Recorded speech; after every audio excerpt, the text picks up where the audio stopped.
vous savez, à l'heure où l'ensauvagement guette à nouveau le monde, où les tensions intérieures et extérieures s'exacerbent, le fléau de l'antisémitisme refait surface, l'attachement à la France et ses valeurs apparaît plus que jamais primordial.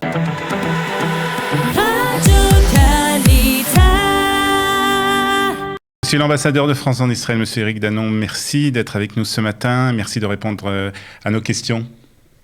Bonjour, merci à vous.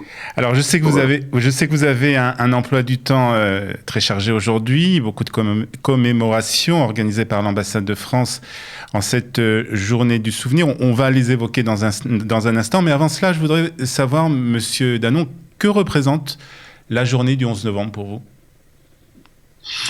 Le 11 novembre, c'est pour moi, comme pour une très grande majorité de Français, l'incarnation même du souvenir. Cela étant, la signification du 11 novembre, elle a évolué.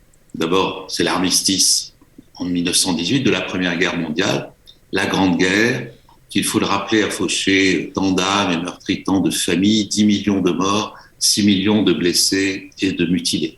Et puis cette date est devenue celle de la commémoration des morts pour la France des 2 guerres mondiales. Et puis enfin, elle est aujourd'hui celle du souvenir, du courage et du dévouement de tous les morts pour la France, ceux qui ont tout donné pour leur patrie et pour la liberté jusqu'à leur vie sur les théâtres de guerre passés ou actuels. Voilà ce que représente maintenant le 11 novembre. Alors, cette année, les commémorations auront lieu à Haïfa, en tout cas en Israël, bien entendu, à Haïfa, à Akko et Tel Aviv. Pourquoi avoir choisi ces différents endroits ? Parce que chacun de ces 3 lieux est porteur d'une charge mémorielle forte et singulière. À Haïfa, nous avons rendu hommage aux Français tombés lors de la campagne de Syrie de 1941, épisode d'ailleurs douloureux de l'histoire de France parce que fratricide. À Akko, nous nous sommes rassemblés devant la tombe du général Caffarelli, Louis-Marie Maximilien de Caffarelli, compagnon de route de Napoléon. Celui-ci a joué un rôle primordial pendant la campagne d'Égypte de 1798, avant de perdre la vie devant les murailles de Saint-Jean d'Acre face à l'ennemi ottoman. Et si je peux me permettre, je tiens à saluer ici la municipalité d'Akko, et en premier lieu, monsieur le maire, Simon Ancry, pour le formidable accueil réservé à notre délégation hier. On avait les cadets de l'armée, la musique de la ville, c'était fort, c'était émouvant. Évidemment, d'autant plus par la coïncidence avec le 200e anniversaire de la mort de l'empereur. Et puis enfin, nous honorons aujourd'hui à la résidence de France, comme chaque année et de façon solennelle, donc l'ensemble des morts pour la France, aux côtés d'amis français, israéliens et de délégations étrangères. Voilà. Alors, ça veut dire, d'après ce qu'on comprend de vos propos, qu'on trouve des tombes de soldats morts pour la France aussi en Israël ? Oui, absolument. Vous pouvez vous recueillir en Israël devant les tombes de soldats morts pour la France. Au cimetière militaire de Hayat Beach, à Haïfa, se trouvent 21 sépultures de militaires français ayant servi sous la bannière de Vichy ou la Croix de Lorraine de la France libre.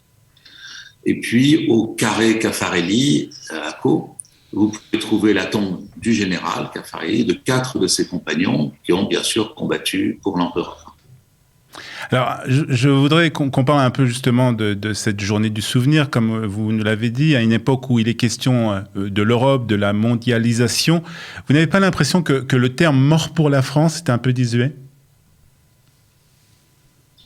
Non, alors bien au contraire. Parce que vous savez, à l'heure où l'ensauvagement guette à nouveau le monde, où les tensions intérieures et extérieures s'exacerbent, le fléau de l'antisémitisme refait surface, l'attachement à la France et ses valeurs apparaît plus que jamais primordial. Les noms gravés sur nos monuments aux morts, bien la flamme d'Hubert Germain, dernier compagnon de la Libération, tout cela nous rappelle constamment les valeurs d'honneur, de dévouement, de fraternité d'armes.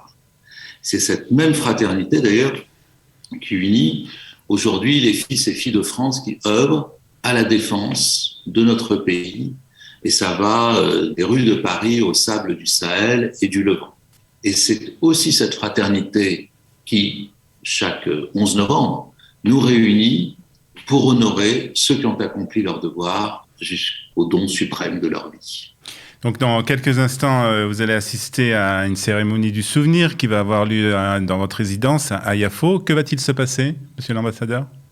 La cérémonie qui se tiendra dans quelques instants sera un hommage solennel aux morts pour la France, discours, hymne, et cette année, lecture par les enfants des écoles de lettres de combattants de l'armée française qu'ils ont choisis. Ce sont d'ailleurs des combattants juifs.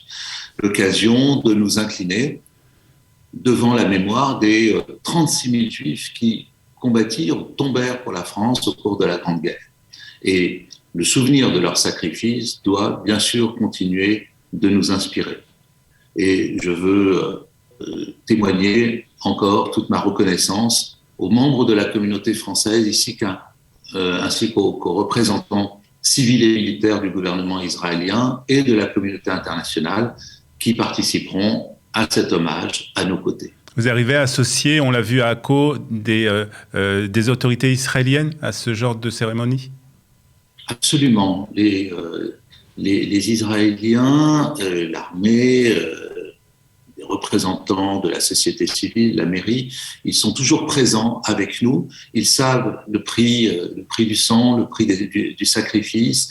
Ils savent aussi le rôle que la France a joué pendant la fin de la Deuxième Guerre mondiale, et ils sont toujours là avec nous, et c'est toujours un moment très fort d'émotion et de solidarité. Très bien, alors on va vous souhaiter, on va vous laisser à vos occupations et à cette cérémonie qui va avoir lieu, je crois, tout juste dans une heure à la résidence à Yafo. On va vous souhaiter une bonne journée. On va vous remercier aussi d'avoir été ce matin avec nous sur Studio Qualita, monsieur l'ambassadeur.